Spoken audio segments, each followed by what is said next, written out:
Hello my dear students, welcome back to my channel. ഇന്ന് നമ്മൾ discuss ചെയ്യുന്നത് unit 5 share and care എന്ന യൂണിറ്റിലെ first chapter the school for sympathy അല്ലേ. ഈ സ്കൂൾ ഫോർ സിംപതി എന്നുള്ള ചാപ്റ്ററിൻ്റെ ക്വസ്റ്റ്യൻ ആൻസേഴ്സ് ആണ് നമ്മൾ ഇന്നത്തെ വീഡിയോയിൽ ഉൾപ്പെടുത്തിയിരിക്കുന്നത്. 15 ക്വസ്റ്റ്യൻസ് ആണ് ഇതിൽ വന്നിരിക്കുന്നത്. ഓക്കെ, ഇത് മുഴുവൻ നമ്മൾ ഇന്ന് ഡിസ്കസ് ചെയ്യും. ഇതിൻ്റെ ആക്ടിവിറ്റീസ് ആയിട്ട് നമുക്ക് പിന്നെ ഒരു വീഡിയോയിൽ വരാം. ഓക്കെ, നിങ്ങൾക്ക് എന്തെങ്കിലും ഡൗട്ട് ഉണ്ടെങ്കിൽ നിങ്ങൾ കമൻറ്റ് സെക്ഷനിൽ കമൻറ്റ് ചെയ്യുക. ഒപ്പം നിങ്ങളുടെ ഫ്രണ്ട്സിനും ഷെയർ ചെയ്ത് കൊടുക്കുക. സബ്സ്ക്രൈബ് ചെയ്യാത്തവരാണെങ്കിൽ സബ്സ്ക്രൈബ് കൂടി ചെയ്യുക.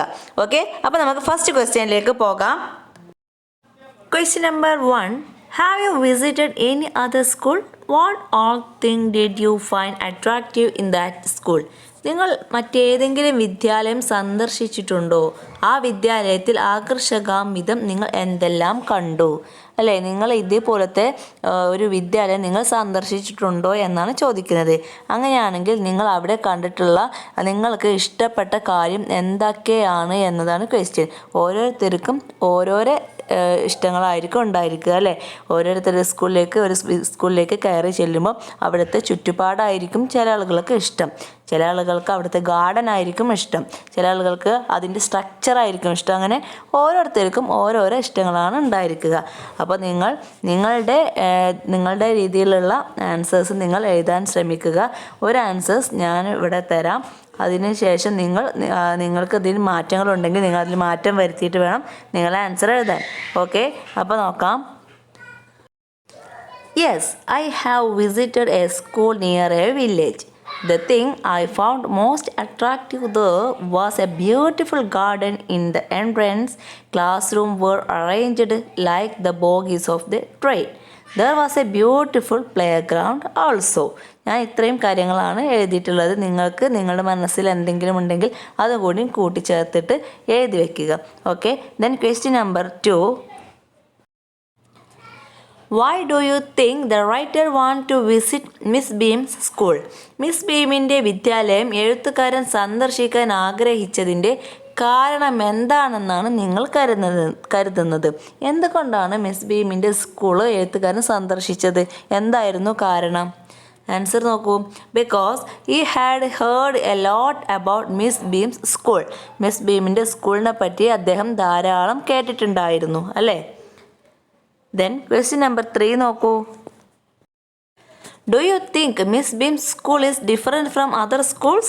How? മിസ് ബീമിൻ്റെ വിദ്യാലയം മറ്റു വിദ്യാലയങ്ങളിൽ നിന്നും വ്യത്യസ്തമാണെന്ന് നിങ്ങൾ കരുതുന്നുണ്ടോ?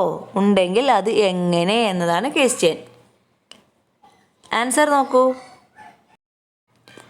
Yes, their teaching methods were quite different. That taught only those things that are simple and useful to the pupil by giving them interesting tasks. അല്ല, അവിടുത്തെ ടീച്ചിങ് മെത്തേഡ് എല്ലാം തന്നെ വളരെ വ്യത്യസ്തമാണ്. വളരെ സിമ്പിളായിട്ട് കുട്ടികൾക്ക് മനസ്സിലാകുന്ന രീതിയിലാണ് അവിടുത്തെ അധ്യാപനം എന്ന് പറയുന്നത് അല്ലേ. Then question number 4. Is there any hint suggesting that it is a residential school? Identify and write the sentence. അതൊരു ഗുരുകുല വിദ്യാലയമാണെന്ന് കാണിക്കുന്ന എന്തെങ്കിലും സൂചനകൾ ഉണ്ടോ? ഉണ്ടെങ്കിൽ ആ വാചകങ്ങൾ തിരഞ്ഞെടുത്ത് എഴുതാനാണ് പറഞ്ഞിരിക്കുന്നത്. എന്തൊക്കെ എഴുതാൻ പറ്റും നോക്കൂ. Miss Beam says the bandage is put on overnight. They wake up blind. This sentence hints that the school is a residential one. Then question number 5. What according to Miss Beam is the real aim of the school? Miss ബീമിൻ്റെ അഭിപ്രായത്തെ വിദ്യാലയത്തിൻ്റെ യഥാർത്ഥ ലക്ഷ്യം എന്ത്? Answer. The real aim of Miss Beam's school is to teach thoughtfulness, humanity, kindness and citizenship. Question number 6. What surprised and pained the visitor when he looked out of the window? സന്ദർശകൻ ജനലിൽ കൂടി പുറത്തേക്ക് നോക്കിയപ്പോൾ അദ്ദേഹത്തെ ആശ്ചര്യപ്പെടുത്തുകയും വേദനിപ്പിക്കുകയും ചെയ്തത് എന്ത് എന്നതാണ് question. The visitor realized that the jolly children whom he saw before him were not at all healthy and active. It surprised and pained him. Question number 7. We make them share in misfortune too. What does Miss Beam mean by this? നിർഭാഗ്യങ്ങൾ പങ്കുവെക്കാൻ നമുക്ക് അവരെ പ്രാപ്തരാക്കാം. Miss beam ഇതുകൊണ്ട് അർത്ഥമാക്കുന്നത് എന്ത്? Answer: in order to make the young minds appreciate and understand misfortune, every child has to observe one blind day and one dumb day and one deaf day. അല്ലേ, എന്താ പറയുന്നത്? ഇവിടെ കുട്ടികൾ മനസ്സിലാക്കണം. എന്താണ്? അവരുടെ ചെറിയ മനസ്സുകൾ മനസ്സിലാക്കണം. നിർഭാഗ്യങ്ങളെക്കുറിച്ച് അവർ മനസ്സിലാക്കണം. എന്നിട്ട് അവർ ഓരോ കാര്യങ്ങളും ഒരു ബ്ലൈൻഡ് ഡേ കുറിച്ചും ഡംബ് ഡേ കുറിച്ചും അതുപോലെ ഡെഫ് ഡേ കുറിച്ചും എല്ലാം അവർ നിരീക്ഷിക്കുകയും എല്ലാം മനസ്സിലാക്കുകയും വേണം എന്നാണ് പറയുന്നത്. Then question number 8. It is educative to both of them. Explain how it helps the blind and the helpers. ഇത് രണ്ടു പേർക്കും വിദ്യാധേയമാണ്. ഇത് എങ്ങനെയാണ് അന്ധർക്കും സഹായികൾക്കും ഉപകാരപ്രദമാകുന്നത് എന്ന് വിശദമാക്കുക. ആൻസർ നോക്കൂ. The helpers learn the values of mutual help and compassion and understand the problems of differently abled. Then question number 9. What make the dumb day the most frightening for the children? നിശബ്ദ ദിവസത്തെ കുട്ടികൾക്ക് പേടിപ്പെടുത്തുന്നതാക്കി മാറ്റിയത് എന്ത് എന്നതാണ് question. Answer നോക്കൂ. On the dumb day the child must use his or her will power because the mouth is not bandaged എന്നതാണ് പറയുന്നത്. നെക്സ്റ്റ് ക്വസ്റ്റ്യൻ നോക്കൂ. If you were to observe a day in this way, which day do you think would be the most difficult? Why? നിങ്ങൾ ഈ വിധത്തിൽ ഒരു ദിവസത്തെ നിരീക്ഷിക്കുകയാണെങ്കിൽ ഏത് ദിവസമായിരിക്കും നിങ്ങൾക്ക് ബുദ്ധിമുട്ടായി തോന്നുന്നത്? എന്തുകൊണ്ട് എന്നതാണ് ക്വസ്റ്റ്യൻ. ആൻസേഴ്സ് നിങ്ങൾക്ക് ഓരോരുത്തർക്കും ഓരോ ദിവസമായിരിക്കും ബുദ്ധിമുട്ടായിട്ട് തോന്നുക, അല്ലേ? നമ്മോട് ഇമാജിൻ ചെയ്യാനാണ് പറഞ്ഞത്. നിങ്ങളാണെങ്കിൽ നിങ്ങൾക്ക് ഇതിൽ ഏത് ദിവസമായിരിക്കും ബുദ്ധിമുട്ടുള്ളത് എന്നാണ് ചോദിക്കുന്നത്.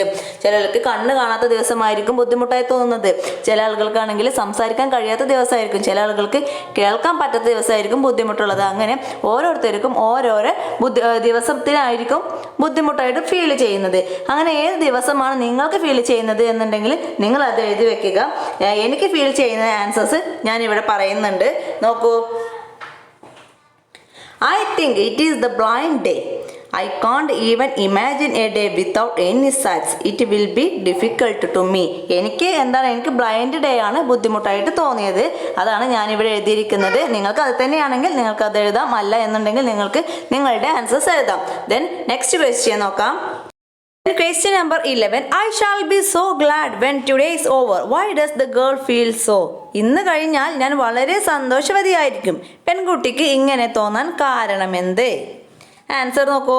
Because the other bad days cannot be half as bad as the blind day.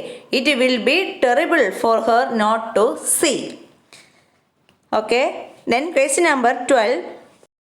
Why does the girl think that having an arm tied up is a little more troublesome? ഒരു കൈ കെട്ടിവെക്കുന്നത് കൂടുതൽ ബുദ്ധിമുട്ടുണ്ടാക്കുന്നുവെന്ന് പെൺകുട്ടി പറയാൻ കാരണമെന്ത്? അതിൻ്റെ ആൻസർ നോക്കൂ. With her own arm tied up she may not be able to do anything without the help of others. She may need others even to cut up food for her. അല്ലേ, എന്തിനാലും food cut ചെയ്യാൻ പോലും വേറൊരാളെ ആശ്രയിക്കേണ്ടി വരും.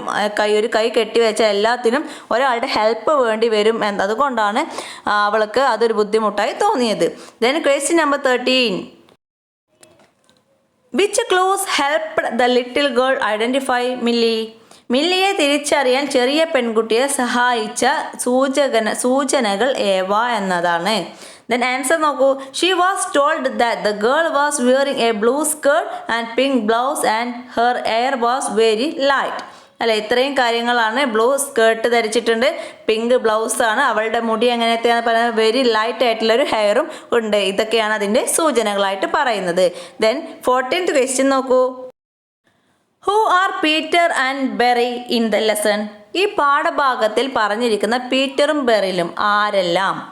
Peter is the Gardner and the beryl is A student like the girl. അല്ലേ, ആ ഗേളിനെ പോലെയുള്ള ഒരു സ്റ്റുഡൻ്റ് ആണ് ബെറിൽ എന്ന് പറയുന്നത്. പീറ്റർ എന്ന് പറയുന്നത് അവിടുത്തെ പൂന്തോട്ടക്കാരൻ. Okay. Then question number 15. E.V. Lucas leaves Miss Beam's school a wiser man. Do you agree? Substantiate your answer with the examples from the story. Miss ബീമിൻ്റെ വിദ്യാലയത്തെ ഒരു സമർത്ഥനായ മനുഷ്യനായാണ് ലൂക്കാസ് വിശേഷിപ്പിച്ചത്. നിങ്ങൾ ഇതിനോട് യോജിക്കുന്നുണ്ടോ? കഥയിൽ നിന്നുള്ള ഉദാഹരണങ്ങൾ സഹിതം നിങ്ങളുടെ ഉത്തരത്തെ സാധൂകരിക്കുക. ആൻസർ നോക്കൂ. യെസ് അല്ലേ, ഞാൻ എഗ്രി ചെയ്യുന്നുണ്ട്. എന്താണ് കാരണം? E.V. Lucas lives as a wiser man. He gained a lot of knowledge about the teaching methods and their effectiveness. അയാൾ എന്തൊക്കെ നേടി? അവിടെ നിന്ന് നല്ല നോളേജ് നേടി. എന്തിനെക്കുറിച്ച്? അവിടുത്തെ ടീച്ചിങ് മെത്തേഡ്സിനെ കുറിച്ച് അല്ലെ, പല വെറൈറ്റി ആയിട്ടുള്ള മെത്തേഡിലാണ് അവിടെ ടീച്ചിങ് നടത്തുന്നത് നമ്മൾ പറഞ്ഞിട്ടുണ്ടായിരുന്നു. അതുപോലെ അതിനെക്കുറിച്ചെല്ലാം നോളേജ് അദ്ദേഹത്തിന് കിട്ടി. Besides he also developed kindness, compassion and love for fellow being.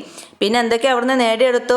ദയയും കമ്പാഷൻ, അതുപോലെ സ്നേഹവും എല്ലാം അദ്ദേഹം അവിടുന്ന് നേടിയെടുത്തതാണ്. അതുകൊണ്ട് തന്നെ അദ്ദേഹം അവിടെ നിന്ന് ഇറങ്ങിയപ്പോൾ ഒരു വൈസർ മാൻ ആയിട്ടാണ് ഇറങ്ങിയത് എന്നതാണ് പറയുന്നത്. ഓക്കെ, ഇതോടുകൂടി നമ്മുടെ ക്വസ്റ്റ്യൻ ആൻസേഴ്സ് എല്ലാം തന്നെ കംപ്ലീറ്റ് ആയിട്ടുണ്ട്. ഇനി ഇതിൻ്റെ ആക്ടിവിറ്റീസ് ആണുള്ളത്. ഇത് നമുക്ക് അടുത്ത വീഡിയോയിൽ നമ്മൾ അപ്ലോഡ് ചെയ്യുന്നതാണ്. അപ്പോൾ നിങ്ങൾക്ക് എന്തെങ്കിലും ഡൗട്ട് ഉണ്ടെങ്കിൽ നിങ്ങൾ കമൻറ്റ് സെക്ഷനിൽ കമൻ്റായിട്ട് ചോദിക്കുക. നമ്മൾ അപ്പോൾ അതിന് റിപ്ലൈ തരുന്നതായിരിക്കും. ഓക്കെ, ഇനി ആക്ടിവിറ്റീസുമായിട്ട് അടുത്ത വീഡിയോയിൽ നമുക്ക് വീണ്ടും കാണാം. അതുവരെ stay tune. Wish you all the best and by.